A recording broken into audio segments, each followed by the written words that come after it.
ওখানে হিন্দুদের সংখ্যা 16%, খেজুরিতে হিন্দুদের সংখ্যা 85%। পূর্ব মেদিনীপুরের খেজুরিতে জলসায় দুজনের রহস্য মৃত্যু ঘিরে ক্রমেই চড়ছে রাজনীতির পারদ। হিন্দুদের পরিকল্পিতভাবে খুনের অভিযোগ তুলে খেজুরি বন্ধের ডাক দিয়েছিলেন শুভেন্দু অধিকারী। সোমবার সেই খেজুরিতে দাঁড়িয়ে হিন্দুত্বের অস্ত্রে শান দিলেন তিনি। আজকে সুজিত বা সুধীর বাবুর উপর হয়েছে, আগামীকাল তৃণমূলের হিন্দু, সিপিএম এর হিন্দুর উপরেও হবে। তাই সাধু সাবধান। আপনারা হরগোবিন্দ দাস, চন্দন দাসকে খুন করেছেন পশু কাটার ছুরি দিয়ে।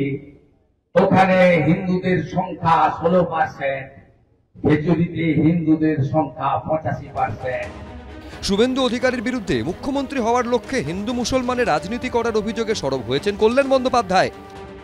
শুভেন্দু অধিকারী একটা ধান্দাটা হচ্ছে হিন্দু মুসলমানে লাগিয়ে দাও, রাইট পাইট হয়ে যাক, তুলা কাড়াই লাখ লোক মারা যাক, রক্তর বন্যা বয়ে যাক, আর সেই রক্তের উপর দিয়ে, ডেড বডির উপর দিয়ে হাঁটতে হাঁটতে হাঁটতে হাঁটতে হাঁটতে হাঁটতে যে এমনি এমনি করতে করতে যে পশ্চিমবাংলার মুখ্যমন্ত্রী হবে, এটাই হচ্ছে ধান্দা।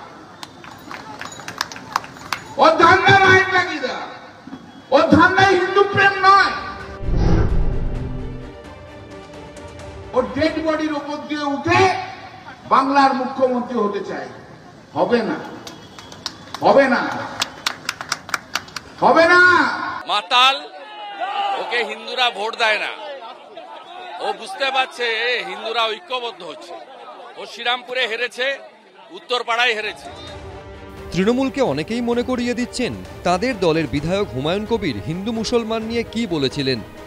কত ধানে কত চাল হয়, 2 ঘন্টার মধ্যে তোমাদেরকে যদি ভাগীরথীর গঙ্গায় না ফেলতে পারি, রাজনীতি থেকে সরে যাব, শক্তিপুর এলাকায় বসবাস করা বন্ধ করে দেবো। এটা তোমরা হাতির পাঁচ পা দেখেছো।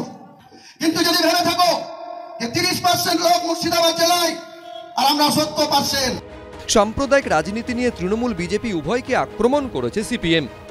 হিন্দু ভিত্তিক রাজনীতি করার জন্য বিজেপি এখন, আর বিশেষত শুভেন্দু, হিন্দু লাশ খুঁজছে। সে ইলেকট্রিকের শর্ট সার্কিটে মারা যাক।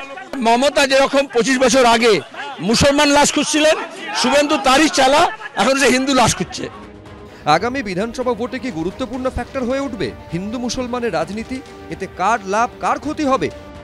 উজ্জ্বল মুখোপাধ্যায়, বিটন চক্রবর্তী, এবিপি আনন্দ।